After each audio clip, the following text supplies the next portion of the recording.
Hi friends, welcome to Aditha's recipes. నా ఛానల్ని మీరు మొదటిసారి చూస్తున్నట్లయితే సబ్స్క్రైబ్ చేసుకోండి.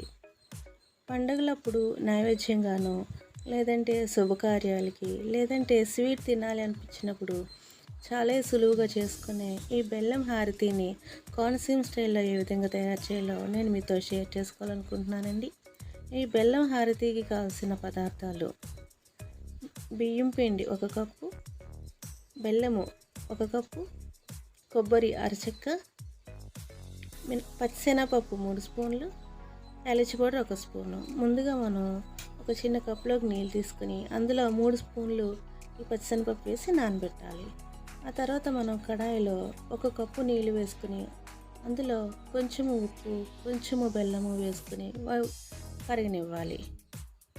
ఇవి కరిగిన తర్వాత ఇందులో మనం ఈ బియ్యం పిండిని వేసుకుని బాగా కలుపుకోవాలి. 1 కప్పుకి 1 కప్పు నీళ్ళండి. ఆ తర్వాత ఇవన్నీ బాగా కలుపుకున్న తర్వాత దానిని ఉండలు లేకుండా బాగా కలుపుకొని దానిని కొంతసేపు ఆ వేడి మీదనే మూత పెట్టి అలా చల్లారనివ్వాలి.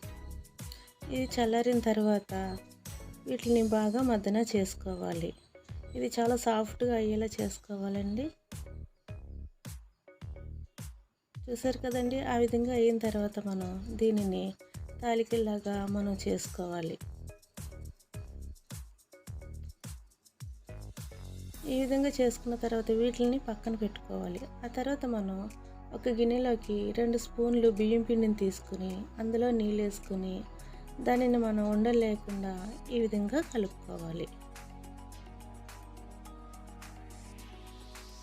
చూసారు కదండి, ఈ విధంగా కలుపుకొని పక్కన పెట్టుకోవాలి. ఇప్పుడు కడాయిలో మనం తీసుకున్న 1 కప్పు బియ్యం పిండికి 3 కప్పులు నీళ్ళు వేసుకోవాలండి.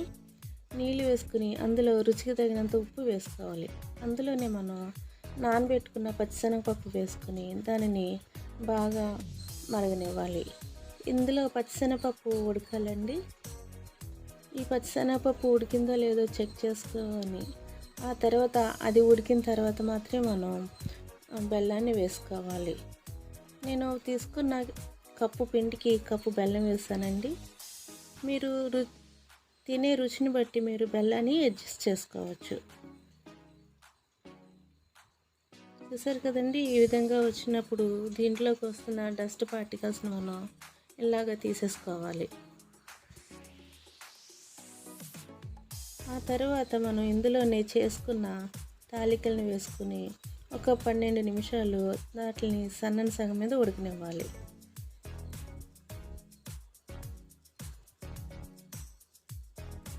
ఇవి ఉడికాయో లేదో మనం చెక్ చేసుకోవాలండి. ఇలా చూస్తే మనకి ఉడికింది లేనిది తెలిసిపోతాయి. అందులో మనం ఈ తురిమిన కొబ్బరిని వేసుకోవాలి. ఇవి వేసుకున్న ఒక 5 నిమిషాల వరకు వాటిని బాగా మగ్గనివ్వాలండి.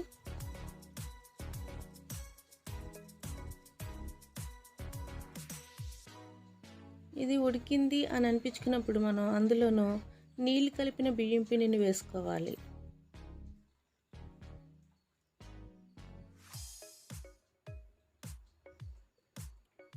ఇది మరుగుతున్నప్పుడు మనం అందులో 1 స్పూన్ ఎలచి పౌడర్ వేసుకుని బాగా కలుపుకోవాలి. అంతేనండి, అయిపోయినట్టే. ఇప్పుడు మనం గిన్నెలోకి తీసుకుని సర్వ్ చేసుకోవడమే. ఇది చాలా రుచిగా ఉంటుందండి. చేసుకోవడం కూడా చాలా సులువు. మీరు కూడా ఈ విధంగా ట్రై చేసి దీని రుచి ఏ విధంగా అనిపించిందో మీరు మాకు కామెంట్ చేసి చెప్పండి. నా వీడియో కనుక మీకు నచ్చినట్లయితే లైక్ చేయండి, షేర్ చేయండి, కామెంట్ చేయండి, సబ్స్క్రైబ్ చేసుకోవడం మర్చిపోకండి. Thanks for watching.